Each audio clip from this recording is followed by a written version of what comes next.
Hello बच्चों, आज के वीडियो में जानेंगे इलेक्ट्रिक डाइपोल के बारे में। इनसे रिलेवेंट टर्म डाइपोल मोमेंट है, ये जानेंगे। इसका मैग्नीट्यूड और डायरेक्शन जानेंगे और इसका डेरिवेशन हम मोनोपोल के हेल्प से कैसे करें, ये तमाम कंसेप्ट बारीकियां को जानेंगे। इलेक्ट्रिक डाइपोल मोमेंट ये आपके 12th बोर्ड के पर्पज से पॉइंट ऑफ व्यू से बड़ा इंपॉर्टेंट रहने वाला है। आपके बोर्ड में हो या IITs में हो, एक आध सवाल तो इससे रहना ही है। तो वीडियो को आइए शुरुआत करते हैं इलेक्ट्रिक डाइपोल से। इलेक्ट्रिक डाइपोल जैसा कि अपना नेम से बिल्कुल क्लियर कट है, इलेक्ट्रिक डाइपोल चार्ज की बात करेंगे। और डाइपोल बेसिकली मेरे पास प्लस चार्ज और माइनस चार्ज डाइपोल एग्जिस्ट करने वाला है, और वो भी इक्वल एंड अपोजिट चार्ज को। तो चलिए डिफिनेशन से देखते हैं। An electric dipole is a constituent of pair of equal and opposite charge. Basically हम पेयर, दैट्स मीन्स अगर प्लस क्यू चार्ज है तो दूसरा रिस्पेक्टिव हम माइनस क्यू चार्ज ले रहे हैं, और उसके बीच में separated by the certain distance, उसके बीच में कुछ डिस्टेंस हो और वो डिस्टेंस स्मॉल होना चाहिए। तो इस तरीके का सिस्टम जो मेरा आएगा उसे हम इलेक्ट्रिक डाइपोल बोलेंगे। तो चलिए इसको हम डायग्राम के हेल्प से देखते हैं।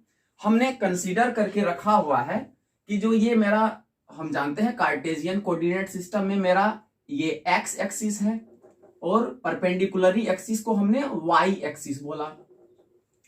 अब हम एक चार्ज कंसीडर कर रहे हैं, यहां पे let us consider charge. Basically मेरा क्या है, प्लस क्यू चार्ज है, क्योंकि pair of equal and opposite charge, magnitude plus Q और इसका साइन जो है एक प्लस ले रहे हैं तो दूसरा को हमको माइनस क्यू लेना है।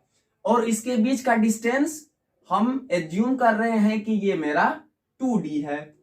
तो ऑब्वियस है कि एक चार्ज हम ये ओरिजिन मान रहे हैं, तो 2d डिस्टेंस के लिए हमें एक चार्ज को ओरिजिन से d डिस्टेंस पे, अनदर नेगेटिव चार्ज होना है, वो भी ओरिजिन से कितना डिस्टेंस पे रहेगा, d डिस्टेंस पे। तो इस तरीके से देखें तो इसके बीच में हमने डिस्टेंस जो एज्यूम किया हुआ था 2d, वो बेसिकली हमें दिख रहा है दोनों चार्ज के बीच का। तो ये कंप्लीट जो मेरा सिस्टम आ रहा है इसे ही बोलते हैं हम इलेक्ट्रिक डाइपोल। तो अब इनसे जुड़े फिनोमिना है इलेक्ट्रिक डाइपोल मोमेंट।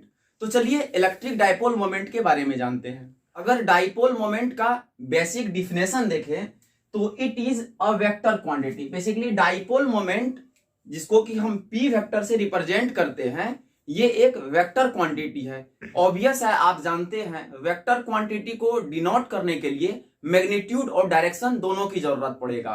तो मैग्नीट्यूड डाइपोल मोमेंट का जो होगा वो basically charge time separation between them.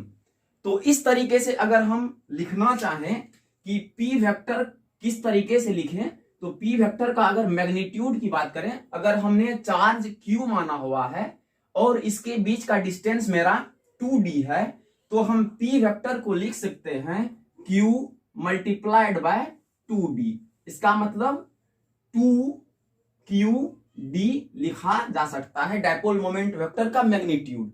और डायरेक्शन की बात क्या बोले थे, डायरेक्शन बोले थे कि नेगेटिव टू पॉजिटिव चार्ज होगा।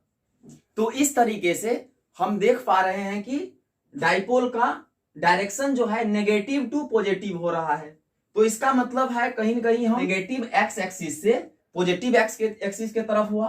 तो अगर हम वेक्टर फॉर्म में p को लिखें तो p वेक्टर हम लिख सकते हैं 2q इंटू d।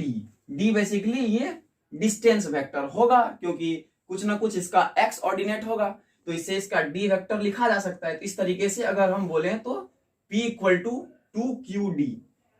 कोई बुक में आपको लिखा ये भी मिल सकता है p equal to q into d। तो यहां आप कंफ्यूज नहीं होना है, क्योंकि अगर इसके बीच का डिस्टेंस हमने 2d लिया है तो डाइपोल मोमेंट क्या होता है, चार्ज टाइम्स मैग्नीट्यूड, यानी चार्ज q और उसका डिस्टेंस 2d।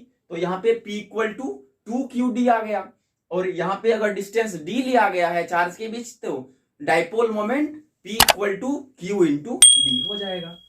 तो डाइपोल मोमेंट बेसिकली हम चार्ज टाइम्स मैग्नीट्यूड लिख दिए, इसका डायरेक्शन लिख दिए, तो कहीं ना कहीं आपको ये बात हजम नहीं हो रहा होगा, तो इसको हम डेराइव करने का प्रयास करते हैं कि कैसे हम ये बात कह दिए। तो इसके लिए हमें एक छोटा सा कंसेप्ट मोनोपोल का जो है इंट्रोड्यूस करना पड़ेगा। तो मोनोपोल को बेसिकली डिफाइन किया गया है P monopole, monopole plus monopole मिलके डाइपोल बना। डाइपोल को टू पार्ट में अगर तोड़ें तो एक मोनोपोल, मोनो मतलब वन और पोल मतलब आप जानते हैं चार्ज, तो इसका मतलब है मोनोपोल, मोनोपोल मिलके डाइपोल बनेगा। तो मोनोपोल का कंसेप्ट होता है कि समेशन ऑफ क्यू आई और D I. Q I basically उस पोल का, वो सिंगल पोल का मैग्नीट्यूड, और डी आई वहां का डिस्टेंस, कहां से, तो सेंटर ऑफ डाइपोल से। तो लिखे तो हम लिख सकते हैं पी मोनोपोल प्लस चार्ज के कारण plus P monopole minus charge के कारण। तो यहां से लिखें तो क्यू आई पॉजिटिव चार्ज का प्लस क्यू है, और इसका डिस्टेंस अगर ओरिजिन से रिस्पेक्टिव बोले तो ये लिख सकते हैं डी आई कैप। तो इस तरीके से अगर पी डाइपोल की बात करें तो P monopole plus Q charge के कारण और पी माइनस चार्ज के कारण मोनोपोल, तो इसका सम कर देंगे। तो पी मोनोपोल प्लस चार्ज के कारण क्या होगा, तो इसका चार्ज लीजिए प्लस क्यू, इसका डिस्टेंस ओरिजिन के रिस्पेक्ट में डी आई कैप लिख सकते हैं क्योंकि ये पॉजिटिव एक्सिस के तरफ है। तो Q into D I cap इसको लिख दिए हैं। सिमिलरली अगर plus P monopole negative charge के कारण बोले तो इसका मैग्नीट्यूड बेसिकली माइनस क्यू है, और इसका डिस्टेंस अगर डी जीरो था, वेक्टर डी आई कैप लिखे थे, तो इधर नेगेटिव साइड वाले का हम माइनस आई कैप बोलेंगे, तो माइनस डी आई कैप। तो इस तरीके से दिखे तो Q to Q D I cap P vector का। देख पा रहे होंगे कि मेरा ये मैग्नीट्यूड आया, और आई कैप क्या कह रहा है कि इसका डायरेक्शन किधर हो रहा है, पॉजिटिव एक्स के तरफ। इसका मतलब कहीं न कहीं नेगेटिव से पॉजिटिव की तरफ आ रहा है। आई होप आपको डाइपोल क्या होता है, डाइपोल मोमेंट क्या होता है, और इससे तमाम जुड़े डेरिवेशन समझ पा रहे होंगे ये हमने किस तरीके से लिख दिया। वीडियो आपको अच्छा लगे तो वीडियो को लाइक करें, चैनल को सब्सक्राइब करें इसी तरीके कंटेंट पाने के लिए। Thank you.